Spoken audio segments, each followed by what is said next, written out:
fellow Barbadians. I bring greetings and well wishes on behalf of the party leader, Prime Minister the Honourable Frundle Stewart, and the entire Democratic Labour Party family. I also want to express a sincere appreciation to the people of Barbados for their vote of confidence. 5 years ago, the Democratic Labour Party was given a mandate by the people of Barbados. This call to duty was one that we took seriously. The call came at a time when the global financial architecture was under severe stress. Since then, nations have plummeted into economic chaos. Mayhem has broken out in some parts of Europe. Our source markets for tourism were heavily hit by the recession. The recession was felt throughout developed and developing nations. It was within this environment that Barbadians were able to connect with the reasons political parties exist. From the outset, the question, why do we exist, must be examined and explained. That is the question I want to address tonight.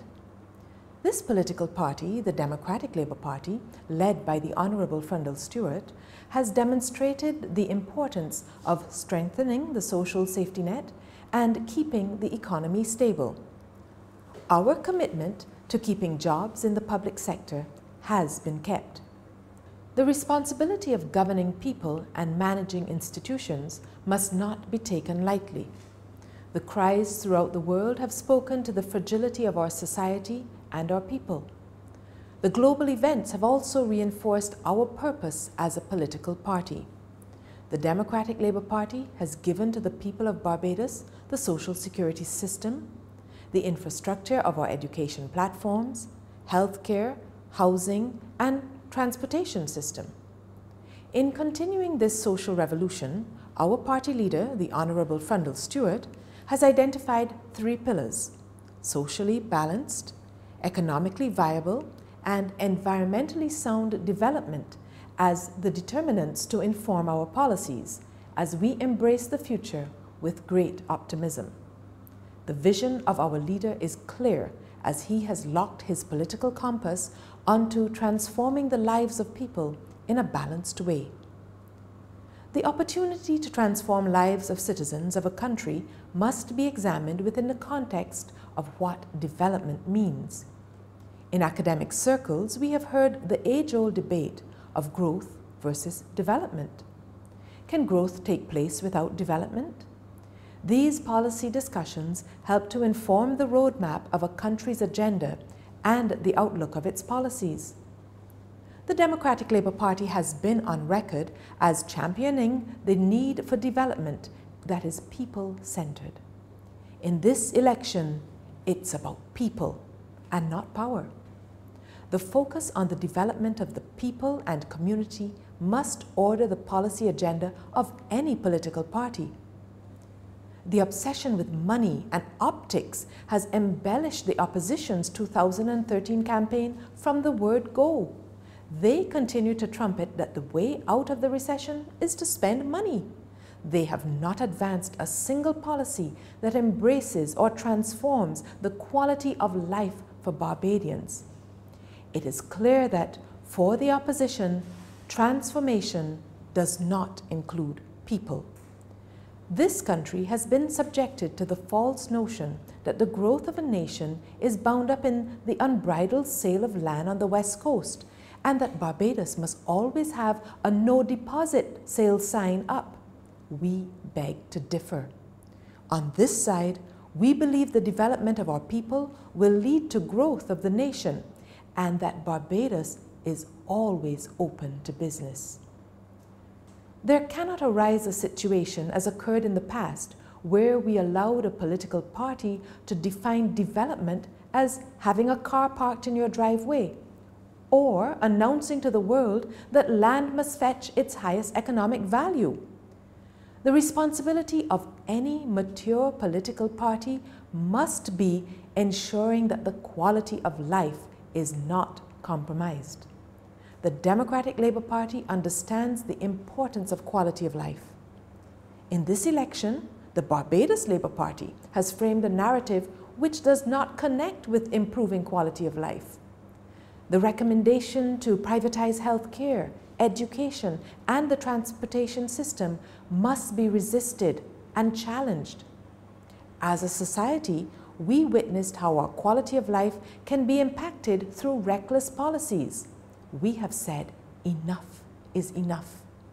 There can be no doubt in a situation where a parent cannot afford to pay for the education of a child that the state must ensure the education of that child. This thesis is fundamental to understanding why we exist as a political party. There can be no reasonable excuse for the people of a country to be starved of basic social amenities, yet that same country continues to be viewed as a #1 tourist destination. It makes little sense for citizens of a country to be excluded from obtaining affordable housing, while that country is paraded on international networks as a place worthy of building a holiday home. Why were we boasting of providing quality education, yet refused to build or upgrade school plants?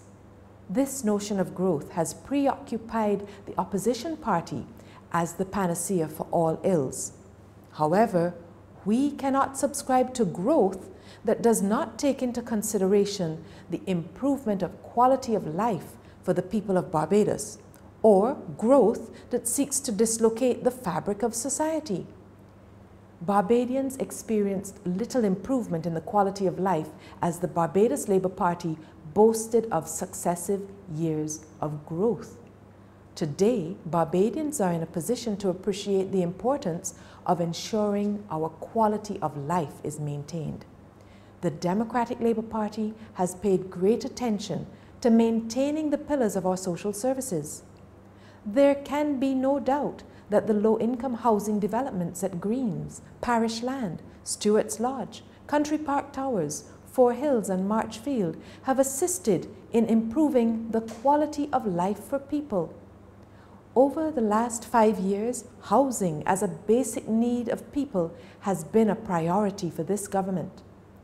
For 14 years, the Barbados Labour Party was unable to connect the importance of housing for citizens while boasting of growth.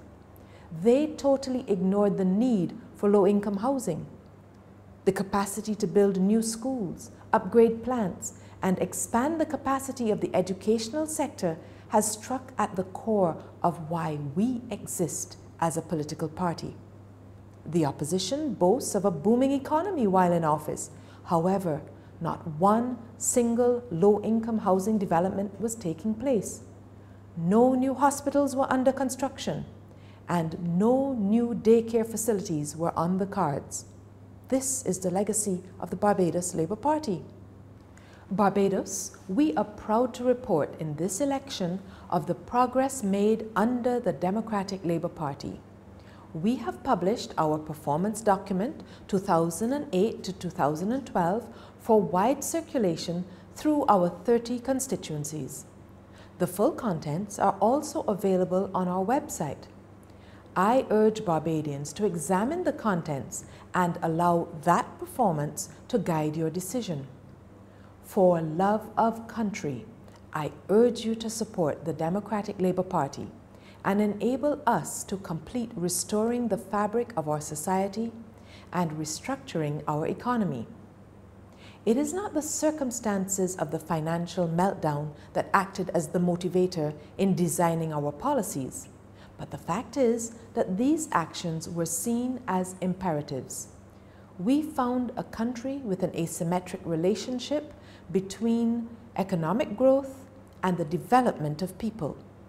We cannot claim growth and discover that low-income earners are unable to access land, while others are given special treatment by the Barbados Labour Party.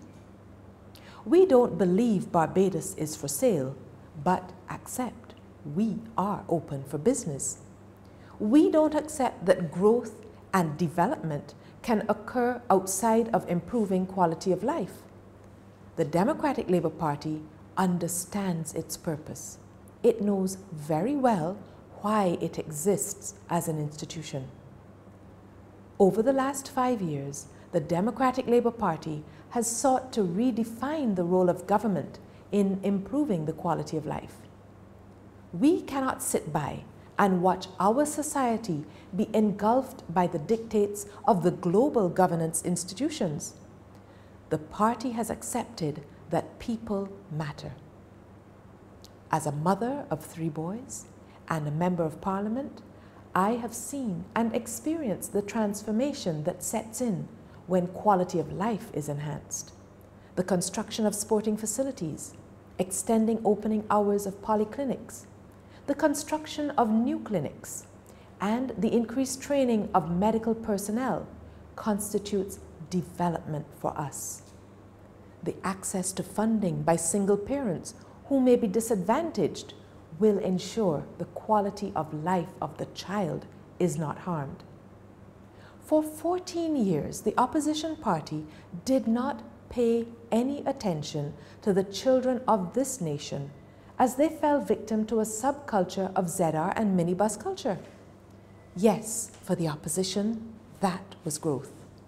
For us, access to free bus service to protect our children and ensure that education is a right, that is development for the Democratic Labour Party. For 14 years, we had to put up with children not having access to post-secondary education and training, and that was called growth. For us, the expansion of the Foundation School, St. Michael's School, along with the Samuel Jackman Prescott Polytechnic, is development. The construction of the Maria Holden Nursery School and the Blackman Gollop Primary School is development. As a party, we intend to ensure that the improvement of quality of life always remains a priority. I close by appealing to Barbadians to think Barbados. For love of country, vote Dems again. It's about people, not power.